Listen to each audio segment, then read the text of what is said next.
Olá pessoal, nós vamos iniciar agora o resumo do livro intitulado História e Política da Educação Profissional, de Marise Nogueira Ramos. Nosso objetivo aqui é, em 10 minutos, fazermos uma revisão dos principais pontos presentes no livro. Obviamente, isso não descarta a importância de vocês realizarem a leitura de toda a obra e também, é claro, seguir as demais videoaulas disponibilizadas de análise desta obra, tá bom? Assim como o livro de Dante Henrique Moura, que nós já fizemos também o resumo, este livro de Marise Ramos faz parte de uma coleção direcionada à formação docente, justamente tendo como um dos seus objetivos suprir uma lacuna na própria formação desses profissionais, e nós vimos que há uma diversidade muito grande no tocante ao corpo docente da educação profissional, com profissionais licenciados, com profissionais que têm curso superior, mas não são licenciados, ou seja, têm um bacharelado, e com profissionais também que não têm curso superior, mas atuam na educação profissional. Então, justamente para suprir lacunas que são até normais diante de uma diversidade grande, de um corpo docente como esse, esta coleção traz várias obras, que abordam o aspecto legal da educação profissional, um aspecto histórico como esse que nós vamos ver aqui, de Marise Ramos. Então, pessoal, este livro de Marise é dividido em 5 capítulos. No primeiro capítulo, a autora aborda a educação profissional no Brasil, da fundação do Estado capitalista dependente à crise dos anos 80. Aqui ela vai abordar a especificidade do Estado brasileiro, diferentemente de outros estados que são capitalistas, No caso do Estado brasileiro, há algumas especificidades, e na abordagem dessas especificidades, ela se utiliza de alguns pensadores. A gente pode destacar aqui, dentre os pensadores que são abordados, são utilizados por ela, o Florestan Fernandes, principalmente no tocante ao conceito de capitalismo dependente que permeou aqui o país, principalmente a partir da década de 60, com o regime militar. Florestan Fernandes abordava esse processo de reconstrução histórica e socioeconômica do Brasil, considerando os resquícios ainda presentes da ordem social senhorial e escravista, que não foram completamente superados pela ordem social competitiva do capital. É bastante citada aqui a Revolução Burguesa no Brasil.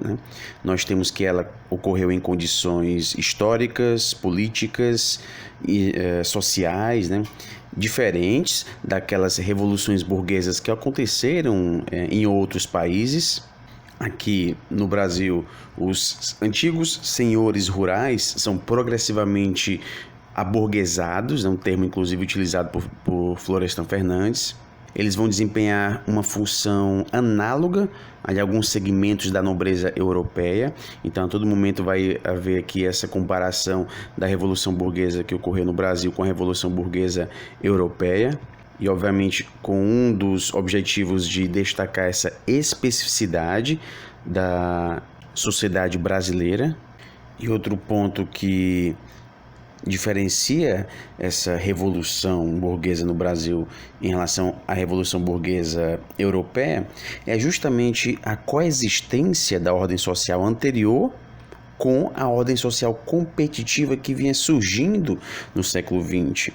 Essa ordem social anterior diz respeito à ordem escravocrata e senhorial, pautada pelo mandonismo e pelo exercício do poder, do privilégio econômico, social e político. Isso acaba se refletindo na maneira pela qual o capitalismo foi introduzido no Brasil. Ou seja, a gente vai ter aqui tolhidos os papéis socialmente construtivos associados à competição, como, por exemplo, a distribuição de renda, a distribuição do poder. A gente vai ter um aumento da concentração de renda. Então, a vinda do capital ao país, juntamente com essa questão tradicional do país, que remete à ordem escravocrata e senhorial, acaba contribuindo para uma má distribuição de renda no país e um aumento da concentração de riqueza.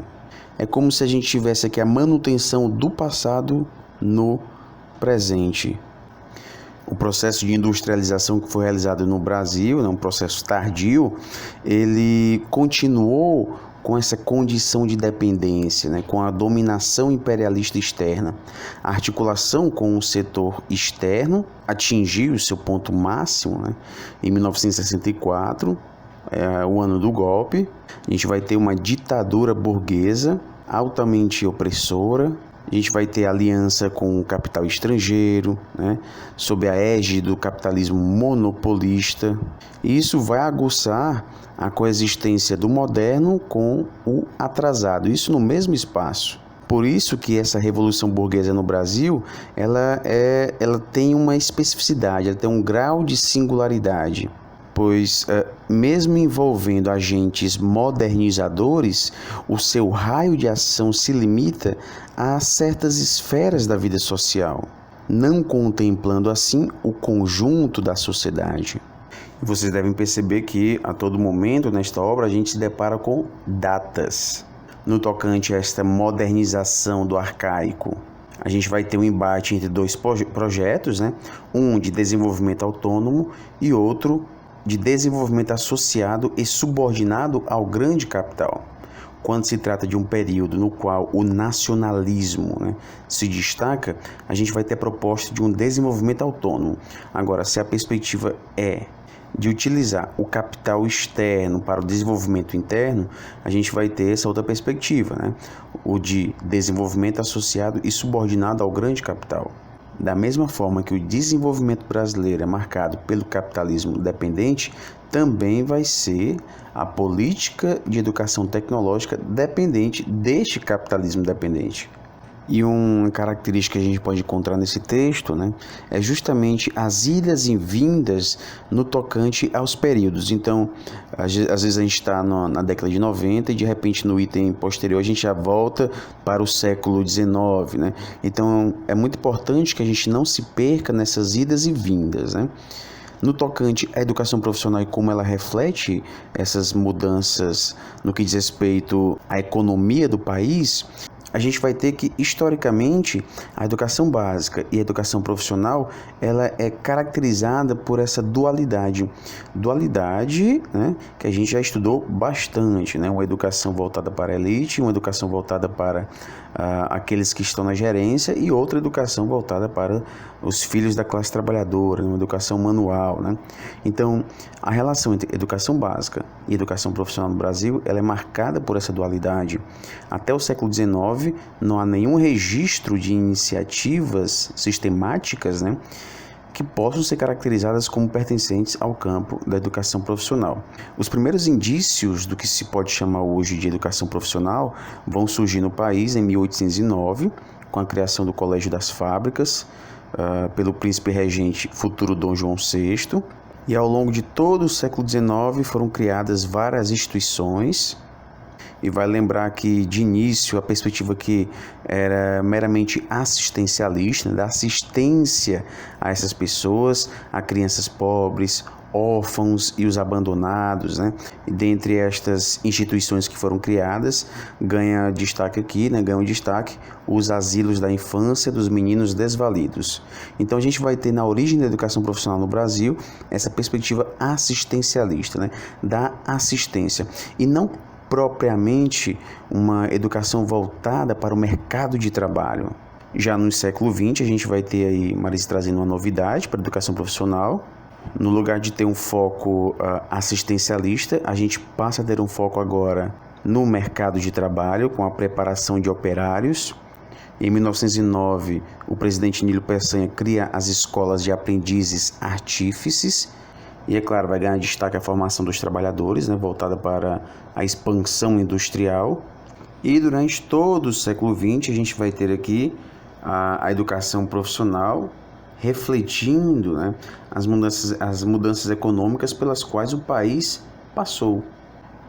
Uma lei muito importante desse período é a 5692, de 71, que colocou como compulsória a profissionalização em todo o ensino de segundo grau. Então, caso você tem aí mais de 50 anos, né? Provável que você tenha feito seu segundo grau juntamente com algum curso profissionalizante. Outro decreto importante é o 2208 de 97, que vem acentuar essa dicotomia, nessa separação da educação básica com a educação profissionalizante. São citadas aqui algumas conquistas e omissões da nova LDB de 1996. Dentre as conquistas, nós temos o alargamento do significado da educação para além da escola, uma concepção também mais ampliada de educação básica, nela incluindo o ensino médio, e, como consequência dessa segunda, a caracterização do ensino médio como sendo a etapa final da educação básica.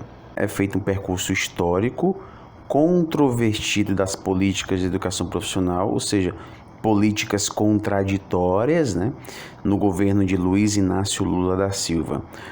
Há aqui uma referência às expectativas que surgiram com a eleição de Lula. Foi revogado o decreto 2208 de 97, que acentuava essa dicotomia entre educação profissional e educação básica. No sentido de ser aplicado na prática, não ocorreu. O que se viu foi o inverso, de uma política consistente de integração entre a educação básica e profissional, articulando-se os sistemas de ensino federal e estaduais, passou-se a fragmentação, iniciada internamente no próprio Ministério da Educação. Há também a expansão da rede federal de educação tecnológica, juntamente com a ampliação de suas funções para o ensino superior, integrado com a pesquisa e o desenvolvimento científico-tecnológico. Depois são discutidos aqui os conceitos de trabalho, ciência, tecnologia e cultura. O projeto de educação profissional que foi buscado aqui, né, é um projeto contra-hegemônico, trazendo uma nova compreensão sobre o papel da educação profissional no país, que é radicalmente diferente daquela que predominou até hoje. Traz aqui uma nova concepção que deve tornar a educação profissional como sendo muito importante na mediação do processo de construção de conhecimento científico-tecnológico. O objetivo aqui não é formar técnicos, mas sim formar pessoas que compreendam a realidade e que possam também atuar como profissionais. Então, pessoal, é isso. Nós vimos aqui os principais pontos presentes nesse artigo. Obviamente, em 10 minutos é impossível a gente ver tudo, né? Mas como a ideia é a gente lançar alguns tópicos para que vocês possam lembrar, né, dos temas e, consequentemente, voltar para a leitura, né? A ideia aqui, ela foi seguida, tá bom? Então, no mais é isso. Bons estudos a todos e até a próxima.